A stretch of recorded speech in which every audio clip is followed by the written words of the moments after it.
ଯେତେବେଳେ ଯାଏ ଆମେ ଆମର जनसंख्या को गोटे बोझ बोली भाविबा से समय रे ए समस्त कथा उठिबो। जेतेबेले आमे कहूचे मानव संबल से समय रे आम संबल जेते अधिका हम आम खुशी हवा कथा।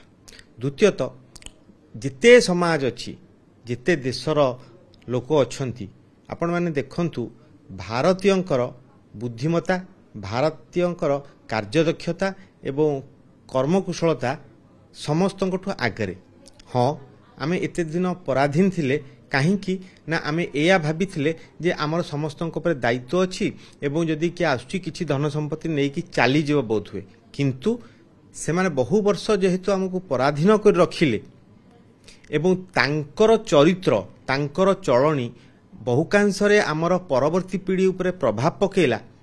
एबे समय आछि भारतीय माने जागृत हवा दरकार। भारतीय माने निजर संस्कृति की मन पकेया दरकार एवं भारतीयंकर बुद्धिमता कार्यदक्षता उपरे निजर जो आत्मविश्वास फेरी आसीबा दरकार। एवं जदि समस्त मल्टीनेशनल कंपनी देखिबा अर्धाधिक मल्टीनेशनल कंपनी भारतीय किंबा भारतीय वंशोद्भव सेठी सीईओ ही परचंती एवं बहुत अधिका एमती यूनिवर्सिटी पृथ्वी सारा अच्छी जोटी भारतीय माने बड़ बड़ प्रोफेसर ही अच्छी किंतु आमर देशर यूनिवर्सिटी की बा आमर जोटी मानव संबल जोटी कार्यदक्षता देखौचंती ताकू पाश्चात्य देश माने जानी शुणी पछरे रखी लोक मानक मनरे भ्रांत धारणा सृष्टि करछन जे आमे दुर्बल।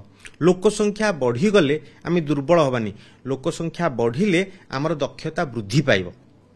द्वितीयत यूरोपियन कंट्री मानकरे देखा जाई सारलानी जे जो माने संख्या कम करचंती परिवार रे से परिवार ध्वंस होईची से समाज ध्वंस होईची। वर्तमान केवल वयसाधिक लोकंकर देश भाबे दुर्बल देश भाबे से माने अपेक्षा करचंती से समाजर मृत्यु को।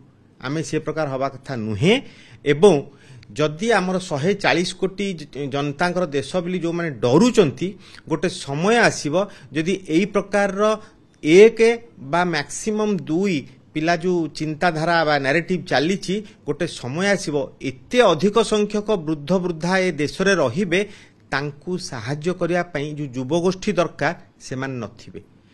एटा गोटे दूरदृष्टि संपन्न जणे समाजर रक्षक भावे चिंतक भावे जहाँ सरसंघ चालक मोहन भागवत कहिचंती ताकू समाज चिंता करिवा दरकार। एटा कोनोसी नियम करा जायनी समाज जेतले चिंता न करची गणतंत्र रे कोनोसी नियम लागू होबो नाही।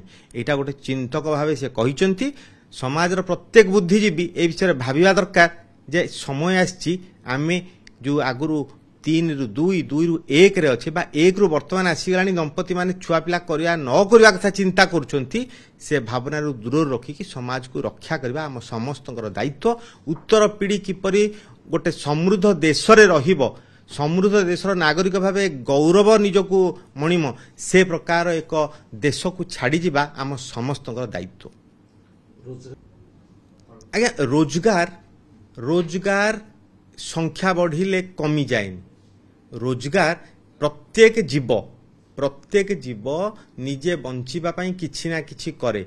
आमर सामाजिक व्यवस्था अनुसार आमे एपरी किछि कार्य को केवल भल एवं अन्य कार्य को खराब कहतुवा जोगु लोक माने किछि सीमित कार्य रे निजको नियोजित करिया पई चाहि से जगह रे आमे अभाव अनाटन सृष्टि आपे आपे करोचे। जदि प्रत्येक कार्य को आमर हिंदू मानकर चिंताधारा अनुसार प्रत्येक कार्य को जदि आमे सम्मान दबा ताहले प्रत्येक कार्य पई आमे आमर नागरिक मानक नियोजन कर परिबा। आमे खुशी रे गोटे भल समृद्ध समाज शक्तिशाली देश भावे निजर परिचय सृष्टि कर परिबा।